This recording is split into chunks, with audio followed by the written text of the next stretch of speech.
Avec la sortie du Mavic 4 Pro et de la RC Pro 2, on a vu arriver un nouveau simulateur de vol que l'on retrouve aussi sur les radiocommandes RC2. On a testé ce simulateur sur les deux télécommandes et on vous montre tout ça dans cette vidéo. Il faudra comme toujours vous assurer d'avoir la dernière version, sinon il faudra faire une mise à jour, sachant que la nouvelle version vient de sortir et qu'il y en aura d'autres régulièrement. Ensuite, si la question vous est posée, il faudra autoriser l'application dans les paramètres de la radiocommande pour pouvoir l'utiliser sans souci. Il y a quelques petites différences si vous utilisez une RC2 ou une RC Pro 2. Sur la grande, vous pourrez voler au choix avec le Mavic 4 Pro ou bien avec le R3S, alors que sur la petite, vous ne pourrez voler qu'avec le Mavic 4 Pro. Ensuite, vous n'avez qu'un seul endroit sur la RC2 pour voler, celui qui se trouve en ville, alors que sur la RC Pro 2, vous pouvez en télécharger de nouveaux. Il y en a 6 supplémentaires qui sont tous bien différents. Une fois que vous lancez le simulateur, lors du premier chargement, vous allez devoir faire des manœuvres de base, mais plutôt que de vous les expliquer, je vais vous laisser regarder comment nous avons procédé.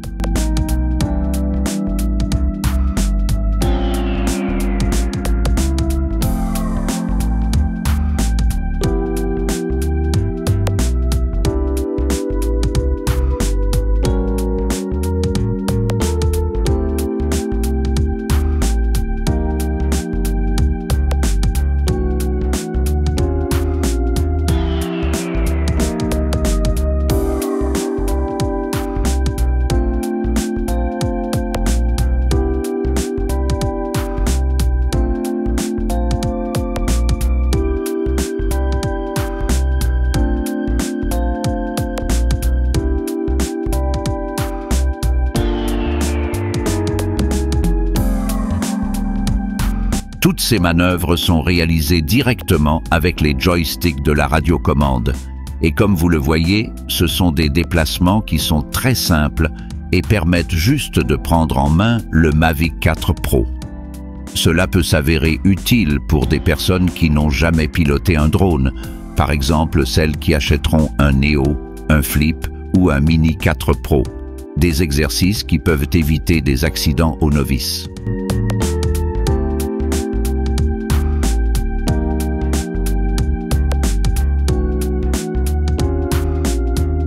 Une fois les premiers exercices terminés, le simulateur nous demande de réaliser un petit vol, en passant dans des cercles. Le niveau augmente un petit peu puisque là, il va falloir utiliser les deux joysticks afin de bien se placer tout en avançant.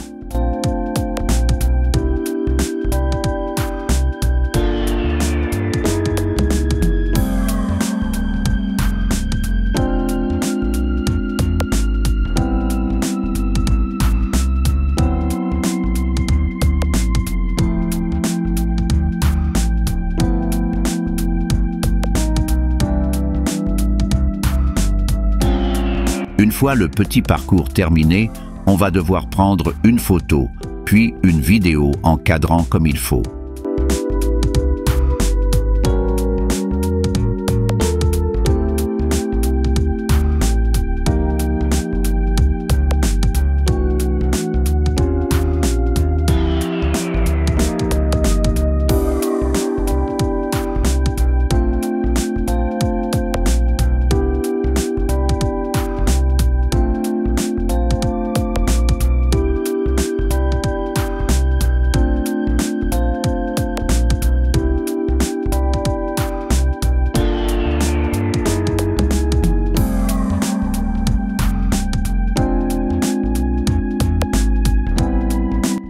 Ensuite, lorsque tous les exercices sont faits, le simulateur nous demande de déclencher le RTH, retour à la maison, pour revenir au départ et terminer cette première partie.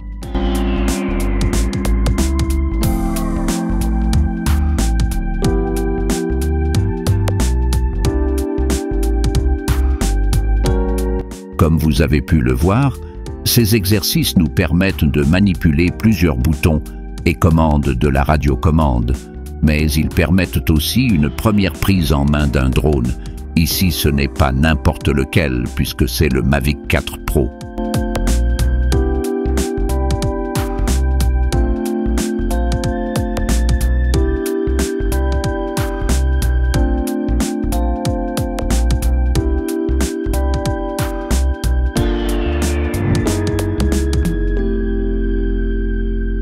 Maintenant que nous avons terminé le tutoriel de mise en route, on va pouvoir essayer en mode libre. On peut se déplacer où l'on veut avec le droïde, pour ensuite poser le drone à l'endroit que l'on veut pour le décollage. On peut choisir une vue où l'on voit le drone placé juste derrière lui, ou bien la vue traditionnelle à travers l'écran de la radiocommande. Nous allons faire divers tests histoire de découvrir le lieu. De toute manière, dans cet univers, on peut abîmer le drone et recommencer la partie. C'est moins grave que dans la réalité.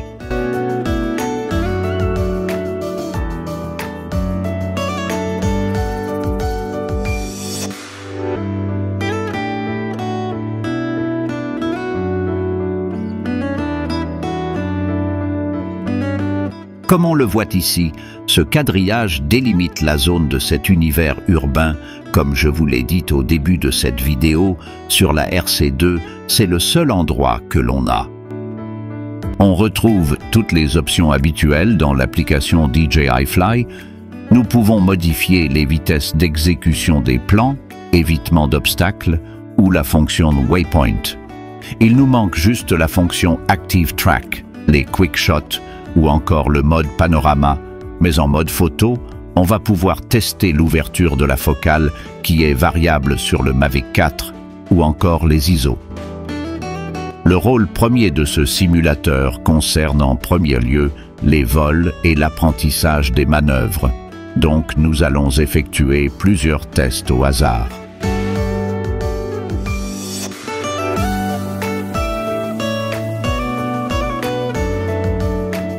Une petite perte de signal en passant derrière cet immeuble, mais aucune perte du visuel. Pour avoir fait pas mal de tests réels avec le Mavic 4 Pro, ça forçait bien la liaison Oculus 5 4 Plus, qui reste très bonne même dans des conditions difficiles. Ici, on passe dans un endroit étroit pour voir si les capteurs fonctionnent correctement. On vérifie par la même occasion encore la liaison qui reste bonne. Nous avons de mauvaises habitudes car on fait attention de ne pas crasher le drone, alors que ce n'est pas un problème ici.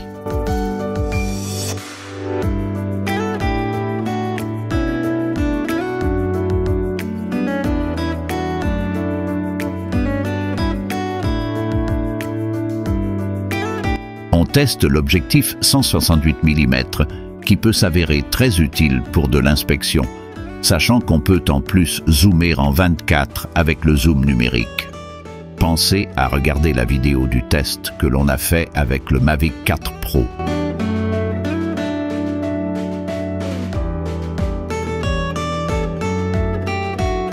Là, on va tester les évitements d'obstacles. On le règle sur évitement à la place de frein et on va regarder comment se comporte le drone.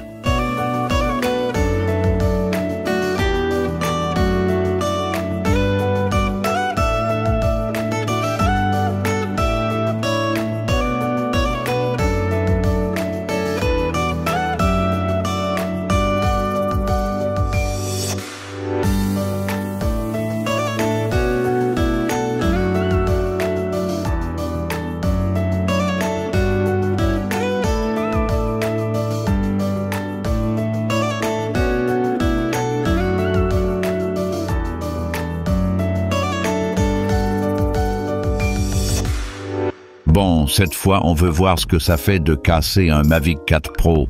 On passe en mode sport, histoire d'enlever les évitements, et hop. Ho, ho, ho! Merry Christmas! Ce qui est bien dans ce simulateur, il enregistre la scène du crash, ce qui permet de vérifier sur un vol plus sérieux, ce qui nous a fait faire l'erreur. Ensuite, il revient automatiquement là où le drone avait décollé et on peut reprendre nos exercices.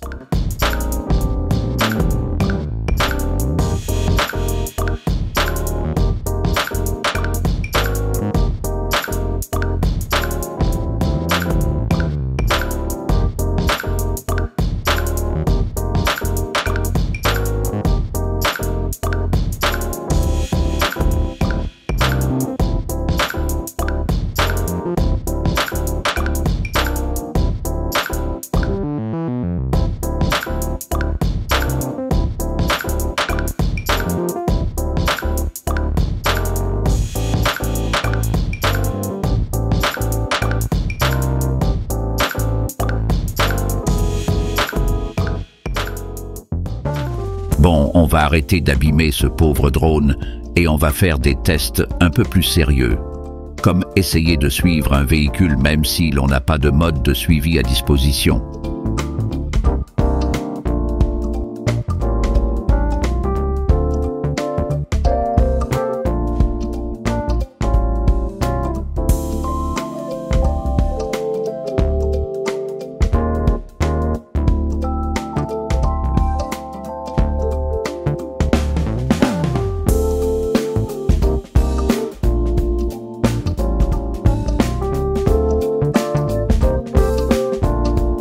Décidément, on y prend goût, ce qui prouve qu'on est quand même beaucoup plus prudent dans la réalité, surtout avec un drone à 2000 €. Bon, du coup, on va prendre un peu de hauteur et aller fouiller sur les plus hauts bâtiments. Ici, on n'est pas limité par les 120 mètres maximum de vol, alors on en profite aussi.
Voilà un petit exercice de plus. Par contre, un conseil, lorsque vous avez un drone équipé de RTH amélioré et du LiDAR, comme le Mavic 4 Pro ou le R3S, n'hésitez pas à déclencher le RTH pour sortir d'une situation difficile. Ça a le mérite de ressortir proprement d'un lieu compliqué.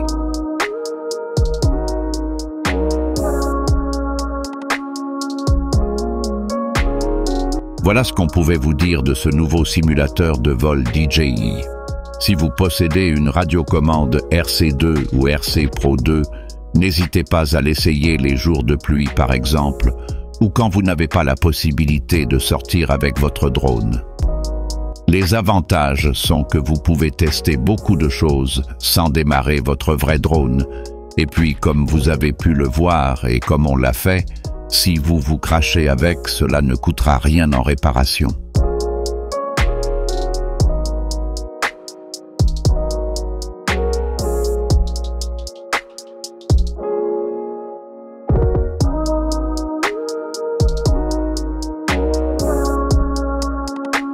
Il y aura de nouveaux lieux qui arriveront dans les semaines qui viennent, ainsi que des niveaux de difficulté qui corseront les scénarios.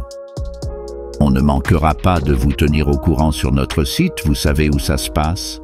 Comme d'habitude, c'est sur drone-technologie.fr.